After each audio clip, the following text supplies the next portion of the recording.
This is an interior walkthrough for a 1972 Volvo 1800E. It has 201,000 miles authentic on it. The leather seats were replaced in the last year or so from VP. The red carpet is original, and the black mats came from previous owner. Beneath the red carpet is the soundproofing, that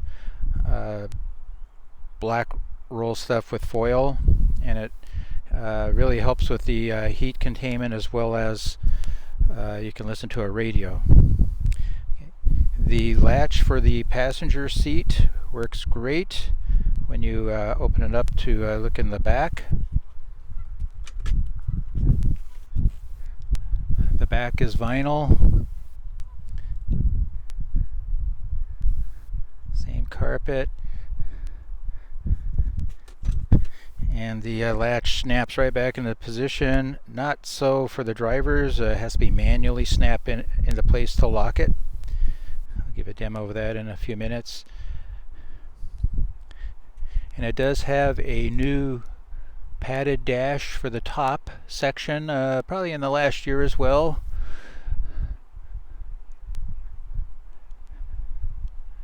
Has a radio plate for where the radio can go. All the gauges work. Let's go to the driver's side.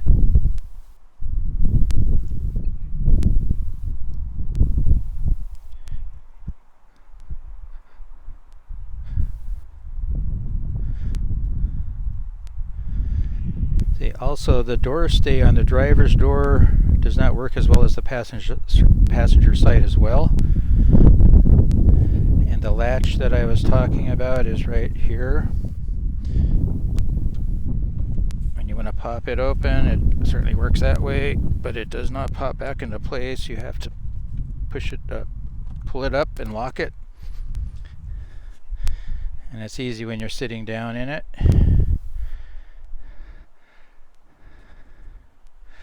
The headliner is in very good condition,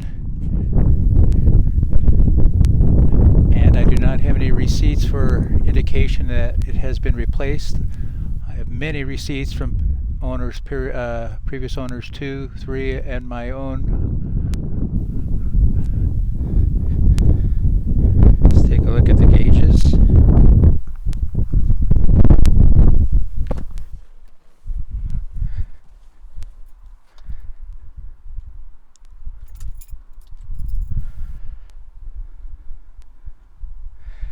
Okay, the emergency brake, parking brake light works perfectly.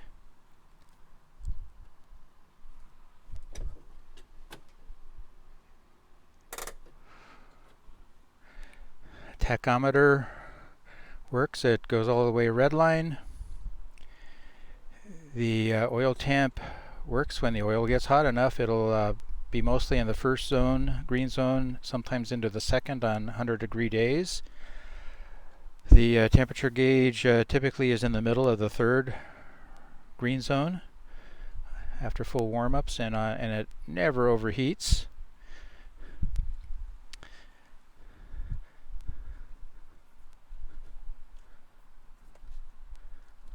The speedometer is very accurate to 50 miles an hour. It starts to read slightly higher as speed increases. For example, when it reads 80 miles per hour, GPS will state 75 miles an hour. Okay. Tripometer works, as well as the odometer. And if you can see the 200,451, those are actual miles. The green overdrive light works when overdrive is activated, so the J drive. And the oil pressure typically reads around 70 and drops to that first dash when it really gets warm. Fuel gauge reads fairly accurate, and the clock works and is very accurate. Previous owner sent it down to Palo Alto, had it rebuilt. It is a quartz action, new lens. Movements all replaced in the original piece. And again, a radio plate where the radio can go. The lighter works. It may not, you may have to hold it in to get it to get hot, but the port definitely works. Ashtray has a little mat in there. You don't want to put your ashes in there today anyway. The heater controls all work, and there are newer ductings all in the last few years. They all work.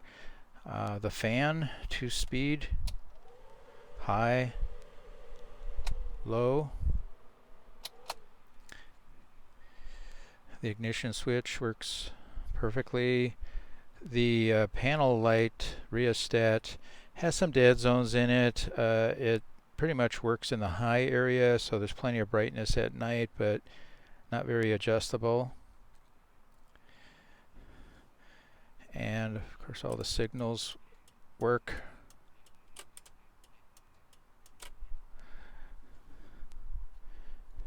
Emergency flasher works inside and out. And the brights. You can hear the solenoid kick in.